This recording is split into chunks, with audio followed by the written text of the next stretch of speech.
ठंड में पंखा चालू करके सोने वाला ससुराल। ये कहानी है पायल की। नई नवेली बहू जो अपने ससुराल में नई नई आई थी। दरवाजे पर उसके गृह प्रवेश की तैयारी चल रही थी। पायल को बहुत ठंड लग रही थी। कहीं से बहुत तेज ठंडी हवा का झोंका आ रहा था। अरे ये ठंडी ठंडी हवा कहाँ से आ रही है? बिल्कुल सीधी हवा लग रही है। ऐसा लग रहा है कि अंदर से आ रही है। कोई अलग टाइप का हीटर है क्या जो गर्म हवा देने की बजाय ठंडी हवा फेंक रहा है? पायल ऐसा सोच ही रही थी कि तभी उसकी सास शांति उससे कहती है, बेटा दाहिने पैर से कलश गिराकर घर के अंदर प्रवेश करो। इस तरह पायल ससुराल में प्रवेश करती है और अंदर जाकर देखती है कि हर जगह ससुराल में पंखा ही चल रहा था। अच्छा तो ऐसी बात है। वही मैं सोचूं इतनी ठंडी हवा कहाँ से आ रही है। सभी ने इतनी तेज पंखा क्यों चला रखा है? अरे भला ठंड के मौसम में कोई पंखा चलाता है क्या? इस टाइम तो इन्हें हीटर चलाना चाहिए। लेकिन बेचारी पायल बहुत सी बातों से अभी तक अनजान। ठंड का मौसम था मगर इस घर में एक अजीब रिवाज था। चाहे सर्दी हो या गर्मी पंखा जरूर चलेगा। पहली रात जब ठंड में पायल अपने कमरे का पंखा चलता हुआ देखती है तो हे भगवान, इतनी ठंड में भी ये पंखा क्यों चला रखा है? मेरे हाथ तो बर्फ जैसे हो रहे हैं। जब कमरे में रोहन आता है तब वो अपने पति रोहन से कहती है, इतनी ठंड में ये पंखा क्यों चल रहा है? अच्छा पंखा तो चलेगा ही, इतनी गर्मी जो है। ये बात सुनकर पायल बड़ी हैरान होती है और क्या कहा? इतनी गर्मी है? गर्मी नहीं बल्कि अब तो ठंड है। आप ठंड में भी पंखा चलाते हो? वो क्या है ना, हमें बिना पंखे के नींद नहीं आती इसीलिए। अब पायल आगे कुछ नहीं बोलती और पहले दिनों से ठंड में पंखे के नीचे ही सोना पड़ता है। पूरी रात ठंड में ठिठुरते हुए बिताती है और अगले दिन सुबह उसकी पहली रसोई थी। पायल तैयार होकर हॉल में आती है जहां बाकी सभी पंखा चलाकर बैठे हुए थे। ये देखकर पायल को कपकपी चढ़ जाती है। सभी ने यहाँ पर भी पंखा चला रखा है। कैसे ससुराल वाले हैं मेरे? ठंड में भी इन्हें इतनी गर्मी लगती है क्या? अरे भाभी आप क्या सोचने लगी? कुछ नहीं, मैं तो बस ऐसे ही। अच्छा तो भाभी आज आपकी पहली रसोई है।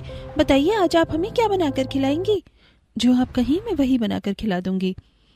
तो एक काम कर बहू, आज हमारे लिए मस्त मस्त गर्मा गर्म छोले भटूरे बना दे।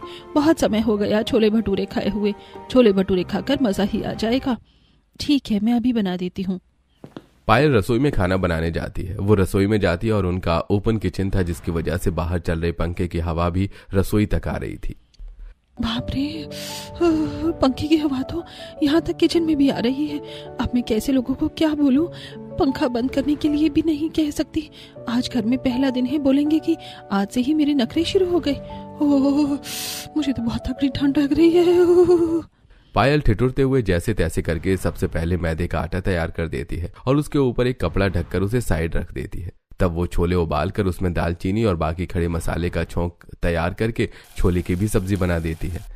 अब जल्दी से सबके लिए गर्मा गर्म भटूरे ही बना देती हूँ। साथ साथ पायल भटूरे भी बनाती है और सभी को गर्मा गर्म खाना परोसा जाता है। सभी खाना खाना शुरू करते हैं लेकिन जल्दी खाना ठंडा हो जाता है। अरे बहू कैसे छोले भटूरे बना रही है तू? भटूरा तो एकदम ठंडा है और सब्जी भी बिल्कुल ठंडी हो गई है। हाँ बहू, वैसा स्वाद नहीं आ रहा है जैसा कि आना चाहिए। बड़ी जल्दी सब ठंडा हो गया। खाने का असली मजा तो गरम गरम खाने में ही आता है। हाँ भाभी सारा खाना ठंडा हो गया। एक तो पहले से ही ठंड है और साथ में पंखा भी चल रहा है, इसीलिए खाना जल्दी ठंडा हो गया। अरे बहू बहाने बनाना बंद कर और जल्दी जल्दी गर्मा गर्म खाना लेकर आ। पायल दोबारा सबके लिए सब्जी गर्म करने लगती है और कोशिश करती है कि सभी को गर्मा गर्म खाना परोसा जाए। लेकिन आखिर कितनी कोशिश कर पाती? इतनी ठंड में तो खाना जल्दी ठंडा होता ही है और ऊपर से पंखा जो चल रहा था तो खाना तो और भी जल्दी ठंडा होना ही था। सभी खाना खाते हैं लेकिन हमने खाना खा तो लिया लेकिन असली मजा तो गर्म खाना खाने में आता है, वो किसी और में नहीं। बस खाना थोड़ा गर्म होता तो और मजा आ जाता। हाँ मुझे भी बस खाने में यही परेशानी हुई। सर्दी में असली मजा तो गर्म खाना खाने में ही आता है ना। सभी खाने के ठंडा होने की कमी निकाल रहे थे। एक तो पहले से ही ठंड थी, ऊपर दूसरा पंखा भी चल रहा था तो खाना बड़ी जल्दी ठंडा हो रहा था। एक तो इतनी ठंड में इनको खाना बनाकर दे रही हूँ, ऊपर से पंखा बंद करने के बजाय मेरे में कमी निकाल रही हैं। अरे भला ठंड में कौन पंखा चलाता है? वैसे ही इतनी ठंड पड़ी हुई है और ऊपर से मेरी भी कुल्फी जम गई है। पायल ससुराल के एक ऐसे रिवाज में फंसी थी जहां सर्दियों में भी पंखा बंद नहीं होता था। एक रात पायल रजाई ओढ़े कांप रही थी। उसका पति रवि मोबाइल चला रहा था। सुनिए जी जरा पंखा बंद कर दो ना, बहुत ठंड लग रही है। अरे पायल, पंखा बंद कर देंगे तो दम घुट जाएगा। हवा चलनी चाहिए तभी तो नींद आती है, वरना बिना पंखा चले सोने में कैसा मजा। नींद आएगी आपको, मुझे नहीं। मुझे तो झुरझुरी उठ रही है, हाथ पैर जैसे बर्फ हो गए हैं। तो रजाई और ओढ़ लो ना। देखो पंखा बंद किया तो मैं पूरी रात नहीं सो पाऊंगा। मेरी बचपन से पुरानी आदत है, पंखा चलाकर ही सोना होता है मुझे। ये बात सुनकर पायल थोड़ा खींचते हुए कहती है, अरे लेकिन ये कौन सा नियम हुआ? ये तो बिल्कुल नियम के उलट चल रहा है। सर्दियों में पंखा और गर्मियों में हीटर होता है क्या फिर? अरे हमारे घर में सब उल्टा चलता है पायल जी, ये हमारी कूल ट्रेडिशन है। लेकिन इतना भी उल्टा नहीं है कि हम गर्मी में हीटर ही चला दें। बस इतना है कि अभी यहाँ पर पंखा चल रहा है, गर्मी में AC 16 पर चलता है, उसका टेम्परेचर। अजीब ही सिस्टम है। पायल मुंह फुलाकर दूसरी तरफ मुड़ जाती है। रवि मुस्कुराकर लाइट बंद करता है। तब शुरू होती है पायल की आधी रात की परेशानी। रात के 2 बजे पायल खांसते हुए उठती है। उसकी नाक पूरी तरह लाल हो गई थी, वो ठंड से कांप रही थी। हे भगवान, ये कैसी आदत है? पंखा नहीं तो नींद नहीं, मुझे तो बुखार चढ़ जाएगा। मैं ऐसे हाल में बिल्कुल नहीं सो सकती। वो धीरे से उठकर पंखा बंद कर देती है। तभी रवि नींद में करवट लेता है और झट से आंखें खोलता है। अरे पंखा किसने बंद किया? मैंने, बहुत ठंड लग रही थी। फिर शुरू हो गई तुम्हारी ड्रामा क्वीन वाली बातें। ड्रामा नहीं है, सच्ची सर्दी लग रही है। अच्छा ठीक है, चलो पंखा धीमा कर देता हूँ, लेकिन बंद नहीं करेंगे। रवि फिर से पंखा चला देता है और फिर सो जाता है। पायल कांपती रहती है और बड़ी मुश्किल से रजाई में बिल्कुल दुबक कर उसे नींद आती है। अगली सुबह सर्दी की मार, सुबह की रोशनी। पायल चींकते हुए रसोई में आती है। उसकी नाक लाल है और सिर भारी है। बहू, नाश्ता जल्दी बना लेना, आज तेरे ससुर को दफ्तर जल्दी जाना है। जी माँ जी। जहां बाहर सभी बैठे थे वहां भी पंखा चल रहा था। सब खुद तो पंखे के नीचे रजाई लेकर बैठे थे और बेचारी पायल की हालत खराब हो रही थी। भगवान, यहाँ भी पंखा। अब मैं ठीक से खाना भी नहीं बना सकती। सच में कैसे ससुराल वाले हैं मेरे। इतनी ठंड में भी भला कोई पंखा चलाता है क्या? खुद तो आराम से सोफे पर रजाई लेकर बैठे हैं और मैं यहाँ ठंड में बेहाल हो रही हूँ। मुझे इतनी ज्यादा खांसी हो गई है। गला भी बिल्कुल खराब हो गया है। वो रोटी बेल रही होती है, ठंडी हवा सीधे हाथों पर पड़ रही थी। मैं इन लोगों को कैसे बोलूं कि पंखा बंद कर दे, वरना मैं तो जल्दी ही बर्फ की रानी बन जाऊंगी। रवि आता है और देखता है कि पायल खांस रही है। अरे पायल, सर्दी लग गई क्या? नहीं जी, सर्दी नहीं, गर्मी लग रही है मुझे बस। या यूं कहो कि आपको कूल ट्रेडिशन की ठंड है थोड़ी। ठीक है, आज रात को पंखे की स्पीड जरा कम कर लेंगे। क्या हो गया? इतना कहकर रोहन वहां से चला जाता है। मतलब पंखा बंद नहीं करेंगे, चाहे कुछ भी हो जाए, चाहे सामने वाला इंसान जमकर बर्फ ही क्यों ना बन जाए। पायल ठंड से कांपते हुए सभी को खाना परोसती है। उसके बाद वो घर का बाकी काम करती है। जब पायल बाथरूम में कपड़े धोने जाती है तब उसे वहां हल्की सी राहत मिलती है। हाँ, शुक्र है, यहाँ पर जरा राहत है। बाथरूम जरा घर के अंदर के कोने में है, इसलिए यहाँ तक पंखे की हवा नहीं आ पा रही है, वरना रसोई और बाहर हॉल में तो मेरी कुल्फी ही जम जानी थी। पायल सभी कपड़ों को वॉशिंग मशीन में डाल देती है और उसके बाद उन्हें ठंडे ठंडे पानी से धोने लगती है। हे भगवान, बाथरूम में जाकर पंखे से जरा राहत मिली, तो अब यहाँ मुझे ठंडे पानी से कपड़े धोने पड़ रहे हैं। मुझे नहीं लगता कि इस घर में मुझे आसानी से ठंड से राहत मिलने वाली है।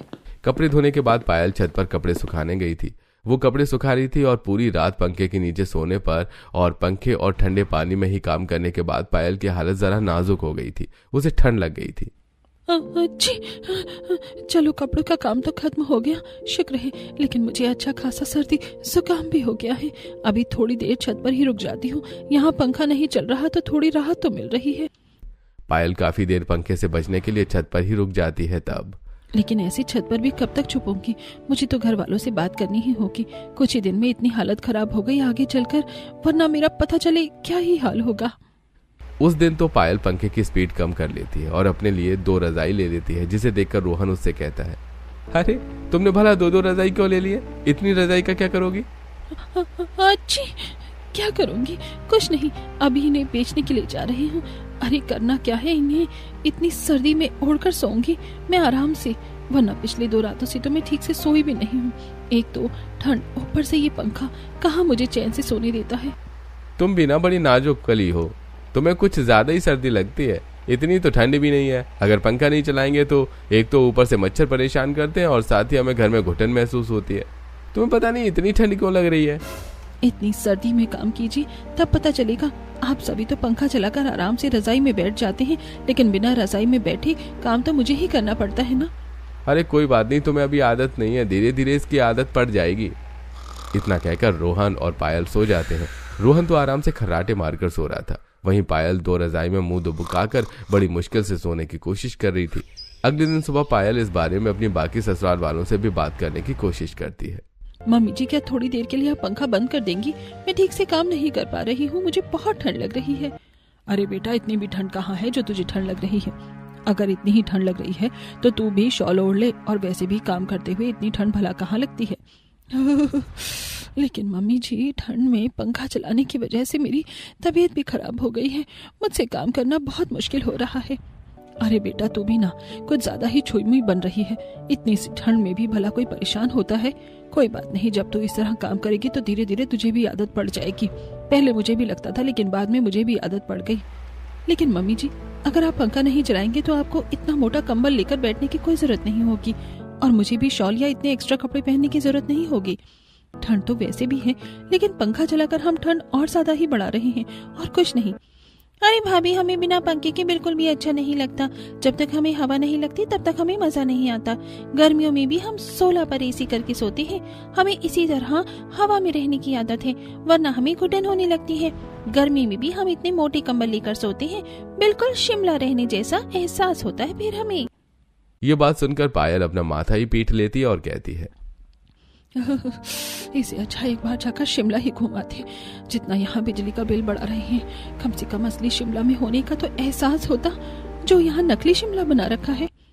ये सब तू छोड़ बहू, जा एक काम कर, हमारे लिए गर्मा गर्म चाय बना कर लिया। इतना सोच मत तू, हमारे साथ बैठकर चाय पी लियो, सब ठीक हो जाएगा।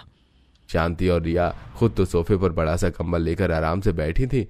वो पायल की मजबूरी नहीं समझती, और पायल गुस्से में पैर धमकाती हुई रसोई में चली जाती है। वो गैस पर पतीला चढ़ाकर उसमें पानी, चाय पत्ती और चीनी डालकर उसे उबालने लगती है। पायल गुस्से में तिलमिला रही थी। खुद तो सोफे पर आराम से कंबल के अंदर बैठे हुए हैं और मुझे कह रहे हैं कि ठंड कहाँ है। अरे इनकी भी हद होती है। मुझे तो इन लोगों ने इंसान नहीं रोबोट समझ लिया है कि मुझे तो सर्दी जुकाम होगा ही नहीं। जी, देखो तो जरा मेरा कैसे बुरा हाल हो रहा है। अब पायल सबके लिए चाय बनाकर ले आती है और टेबल पर रख देती है। सब आराम से सोफे पर बैठकर ऊपर से कंबल ओढ़कर टीवी देख रहे थे। कितनी सर्दी है लेकिन मजा आ रहा है। बिल्कुल सामने गर्मा गर्म चाय का प्याला रखा है, लेकिन मन नहीं कर रहा कि कंबल से हाथ बाहर निकालकर हम चाय पी लें। सच कहा मम्मी, ऐसा मन हो रहा है कि कोई हमें खुद अपने हाथों से चाय पिला दे और हमें कंबल से बाहर हाथ निकालने की जरूरत ही ना पड़े। हाँ बिल्कुल, उसके लिए भी अलग से नौकरानी रख लो ना। खुद तो ऐशो आराम सारी ही चाहिए, कहीं जैसे राजा महाराजा हो। पायल वहां से चली जाती है। थोड़ी देर बाद वहीं दूसरी तरफ जब दोनों चाय का कप उठाती हैं तो देखती हैं कि चाय बिल्कुल ठंडी हो गई है। शांति पायल को आवाज लगाती है, अरे पायल बहू कहाँ है, जरा इधर तो आना। पायल जरा अपने कमरे में बिना पंखा के कंबल में आराम करने बैठी थी। अरे अब बड़ा कौन सी मुसीबत आन पड़ी है, 2 मिनट भी चैन से बैठने नहीं देते। पायल गुस्से से बाहर आती है और जहाँ पर पंखा चल रहा था और उसकी वजह से उसे ठंड लग रही थी। अरे बेटा, कैसे चाय बनाई थी तुमने, देख बिल्कुल ठंडी हो गई। लेकिन मैंने चाय तो चाय की तरह ही बनाई थी मम्मी जी। अब बहुत ज्यादा सर्दी आ गई है, अगर आप इसे तुरंत नहीं पियेंगे तो ठंडी होगी ही। हाँ, सर्दी में एकदम गर्म चाय का ही मजा आता है। एक काम कर बहू, तो इसे दोबारा गर्म करके ले आ हमारे लिए। पायल गुस्से में चाय के कप लेकर जाती है और दोबारा चाय को उबालने लगती है। इन लोगों को तो खुद तो गर्मा गर्म चाय चाहिए, लेकिन इतने मोटे कंबल में बैठे हैं। अरे अगर पंखा नहीं चलाएंगे तो इतना मोटा कंबल लेने की भी जरूरत नहीं पड़ेगी, लेकिन इन्हें कौन ही समझाए। चाय उबालने के बाद वो फिर से चाय देकर आती है। फिर से वो आलस में कंबल से बाहर हाथ नहीं निकालती और चाय थोड़ी ठंडी हो जाती है। अब वो अक्सर पायल के साथ ऐसा ही करते थे। कई बार चाय को पीना भूल जाते थे और एक ही चाय को 2-3 बार गर्म करवाते थे, जिसकी वजह से पायल भी बड़े परेशान थी। जितनी बार आज मैंने उनकी एक ही चाय उबाली है, इतनी देर में तुम्हें पता नहीं कितने सारे लोगों को चाय बनाकर पिला देती। मुझे तो लग रहा है मैं यहाँ पागल हो जाऊंगी। एक दिन उसके घर पर 2 रिश्तेदार आते हैं। आइए आइए, आपका स्वागत है। लेकिन ये इतनी ठंड कहाँ से हो रही है? आपके घर में इतनी ठंड क्यों है? हाँ, मुझे भी बहुत ठंड लग रही है, कहीं से बहुत ठंडी ठंडी हवा आ रही है। अच्छा कुछ नहीं, बस हमारे घर में पंखा चल रहा है। क्या क्या कहा आपने? इतनी ठंड में भी भला कोई पंखा चलाता है क्या? हाँ बिल्कुल, ठंड में अगर पंखा नहीं चलाया तो असली ठंड का मजा ही क्या लिया फिर।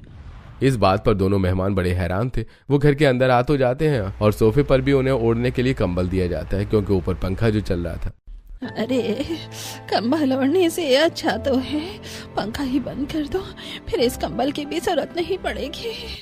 हमारे यहाँ पर पूरे साल पंखा चलता ही है, कभी बंद नहीं होता। अरे कुछ नहीं होता, अभी आप थोड़ी देर यहाँ बैठोगे तो खुद ही आदत हो जाएगी। दोनों मेहमान बड़ी मुश्किल से चाय पीते हैं। चाय भी पंखे के नीचे ठंडी हो जाती है तब। अरे अच्छा जी, ठीक है, नमस्कार, हम चलते हैं यहाँ से। अरे अचानक से आपको क्या हो गया? आप तो यहाँ पर रुकने आए थे ना, कल सुबह जाना है आपको तो। नहीं नहीं, हम तो जा रहे हैं। अगर हम यहाँ 1 मिनट और रुके तो हमारी कुल्फी जम जाएगी। हमें नहीं रुकना यहाँ रात को, हम अपने घर पर ही ठीक है। दोनों मेहमान दुम दबाकर वहां से भाग जाते हैं।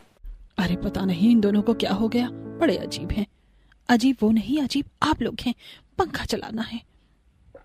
एक दिन रसोई का सामान खत्म हो जाता है तब शांति पायल के पास आकर कहती है, अरे बेटा आज तो बाहर बहुत ज्यादा ठंड है, मेरा तो बाहर जाने का बिल्कुल भी मन नहीं कर रहा। तूने कहा था ना मुझे कि रसोई का सामान खत्म हो गया है, ला जल्दी बता दे मुझे कि क्या लेकर आना है। कुछ नहीं मम्मी जी, बस सभी प्रकार की दालें और थोड़ी चावल और मिर्च मसाला लेकर आना है। मेरा तो बाहर जाने का बिल्कुल भी मन नहीं कर रहा है। एक काम कर बहू, तो ही जाकर सामान ले आ, यहीं पास में ही तो दुकान है। वैसे भी तू आएगी तो तभी तुझे सब कुछ समझ आएगा, ठीक है। शांति पैसे देकर पायल को वहां से चली जाती है। हाँ, मैं तो लोहे की बनी हूँ ना, घर का सारा काम भी मैं ही करूँ, बाहर का काम भी मैं ही कर दूँ। खुद को तो इतनी ठंड लगती है, बस पूरा दिन रजाई के अंदर चिपक कर बैठे रहते हैं। मुझे तो ठंड लगती ही नहीं है, ऊपर से घर में पंखा और चला देते हैं। अच्छी देखा कितनी ज्यादा सर्दी लगी है मुझे। पहले कभी ऐसा नहीं होता था मेरे साथ। अरे पहले तो मैं राज करती थी, मेरे मायके में कभी इतनी परेशानी नहीं हुई मुझे। पायल आराम से सुबह के 11 बजे अपने बिस्तर में रजाई में खर्राटे मार रही थी। तभी वहां उसकी माँ सुमन उसके लिए चाय लेकर आती है। अरे मेरी रानी बिटिया, उठ भी जा, कितनी देर तक सोती रहेगी। देख आज तो मैंने तेरे मनपसंद की चाय पकौड़े बनाए हैं। सुमन चाय पकौड़े बगल वाली मेज पर रख देती है। वहीं पायल भी बिस्तर में अंगड़ाइयां ले रही थी। व्हाट्सएप पकौड़े की खुशबू के बाद उसकी जरा सी आंख खुलती है। Thank you so much mummy, आप सुबह सुबह सर्दी में मेरा खाना मेरे पास ही ले आती हो। सर्दियों में तो मेरा बिस्तर से उठने का बिल्कुल भी मन नहीं करता। अभी तो काम चल जाएगा, लेकिन ससुराल में तो सब तुम्हें ही खुद करना पड़ेगा। वैसे भी जल्दी ही तुम्हारी शादी हो जाएगी, इसलिए मैं तुम्हें परेशान नहीं करना चाहती। वहाँ जाकर तो तुम्हें सारा काम करना ही है। एक मायका ही होता है जहाँ लड़की अपनी मर्जी से सारी ऐशो आराम पूरी कर सकती है। बिल्कुल सही कहा आपने। इसके बाद सुमन वहां से चली जाती है और पायल टीवी ऑन करके उसमें अपना फेवरेट सीरियल देखते हुए चाय पकौड़े का आनंद लेती है। पायल अपने पुराने बीते दिनों को याद करते हुए उनके ख्यालों में खो जाती है। यहाँ पर भी कुछ ज्यादा खास दिक्कत होती नहीं, लेकिन इन्होंने पंखा चलाकर मेरा दिमाग खराब कर रखा है। पायल गुस्से में बैग उठाती है और सर्दी में घर से बाहर पास वाली राशन की दुकान पर जाती है। जब पायल वहां जा रही थी तो बाहर ठंडी ठंडी हवाएं चल रही थी। माँ, कितनी ज्यादा ठंड है, मैं तो इस ठंड में जम जाऊंगी। आज से पहले मुझे इतनी ठंड कभी नहीं लगी। राशन वाली दुकान पर पहुंचने के बाद जहां पर हीटर चल रहा था तब पायल को बड़ा अच्छा लगता है। वहां जाकर पायल भूल जाती है कि वो वहां आई क्यों थी। बस दुकान के सामने खड़े होकर हीटर की गर्म हवा का आनंद लेने लगती है। इसे कहते हैं सुकून। दुकानदार सभी ग्राहकों को सामान देकर भेज देता है और देखता है कि पायल बहुत देर से गुमसुम खड़ी है। अरे बहन जी, क्या हो गया, सब ठीक है ना? आप कहीं रास्ता तो नहीं भटक गई? इतनी देर से आप मेरी दुकान के सामने खड़ी हैं। तब पायल को अचानक से याद आता है कि वो यहाँ तो सामान लेने आई थी। नहीं भैया, सब ठीक है, मैं तो बस यहाँ सामान लेने आई हूँ। आप मुझे उड़द, मशहूर, सोयाबीन, इन सब चीजों की दाल दे दीजिए। साथ में 3 किलो चावल भी दे देना और 1 हल्दी, नमक, लाल मिर्च, इन सब का पैकेट भी दे देना। ठीक है बहन जी, अभी दे देता हूँ। दुकानदार सारा सामान पैक करता है और उसके बाद पायल को सारा सामान देता है। लीजिए, आपके पूरे 3000 रुपए हो गए। पायल दुकानदार को पैसे दे देती है, लेकिन उसके बाद भी वहां से जाने का नाम नहीं लेती क्योंकि उसे वहां बड़ा अच्छा लग रहा था। तब दुकानदार फिर से कंफ्यूज होकर उससे पूछता है, क्या हुआ, आपको कोई और भी सामान चाहिए? वो मैं सामान देकर बाई सो रही थी, कहीं मैं कुछ भूल तो नहीं रही हूँ ना? आपको तो पता ही है, सर्दी में बार बार रजाई से बाहर निकलने का मन ही नहीं करता। इतना कहकर पायल जल्दी से सामान लेकर वहां से चली जाती है और घर आने के बाद फिर से वही, एक तो सर्दी और ऊपर से पंखे के नीचे। ओहो, आ गई मैं तो फिर से नकली शिमला में। दिन गुजरते हैं। फिर ऐसे ही एक दिन पायल आराम से अपने कमरे में रजाई में लेटी हुई थी। कमरे का पंखा बंद था और सभी पायल को रजाई में दुबका हुआ देखकर उसकी सास उसके कमरे में झांकते हुए कहती है, बहू, हमारे घर में तो पंखा बिना बंद किए कोई सोता ही नहीं। हवा ना चले तो नींद नहीं आती। ला, मैं तेरे लिए भी पंखा चला देती हूँ। शांति आगे बिना कुछ सोचे समझे कमरे का पंखा चला देती है और कहती है, तुझे भी अच्छा लग रहा है ना बहू? देख कितनी ठंडी हवा है। अब सब कितना अच्छा लगेगा। सर्दी का असली मजा तो वो पंखा चलाने पर ही आएगा। जी माँ जी, बस ठीक ही है, लेकिन मुझे बिना पंखे के ही अच्छा लगता है।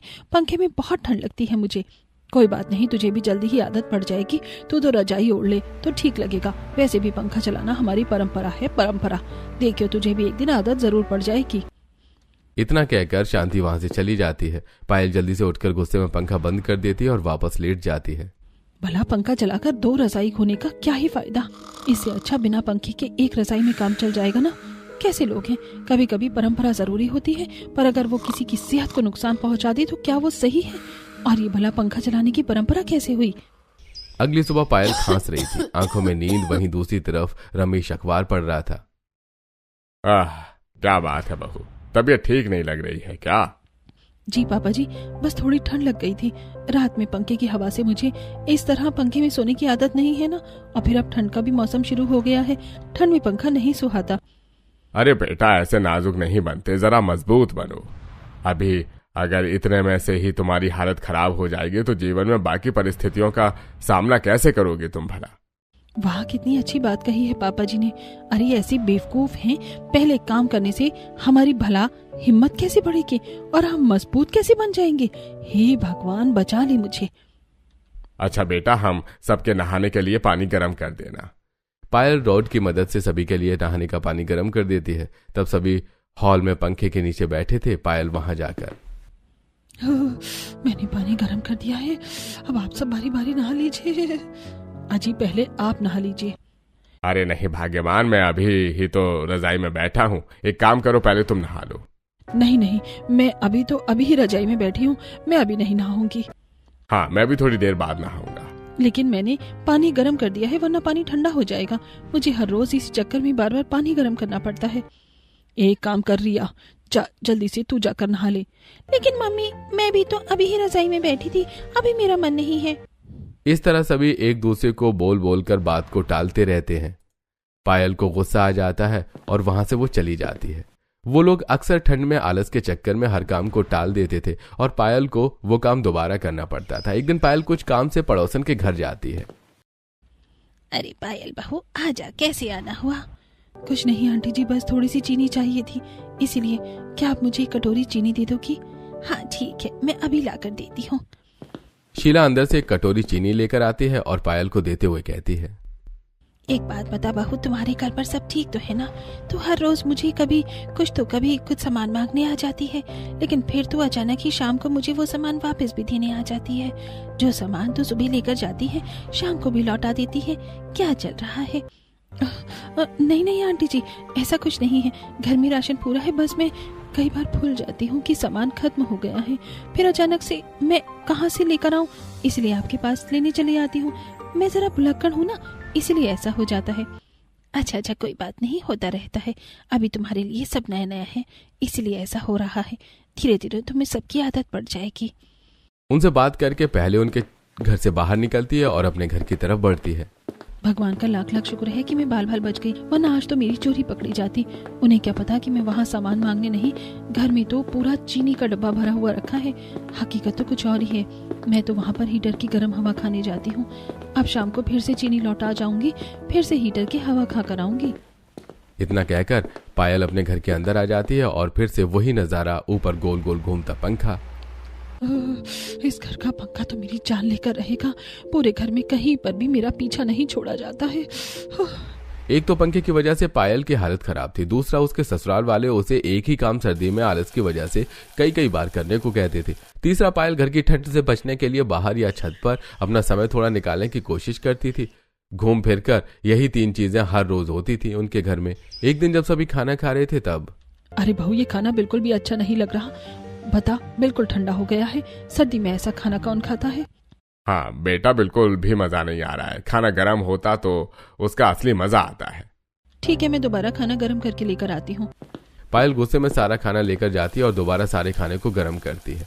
और ये तो मैंने पायल का काम हर रोज का ही हो गया था, जिसकी वजह से उसे काम बार बार करना पड़ता था।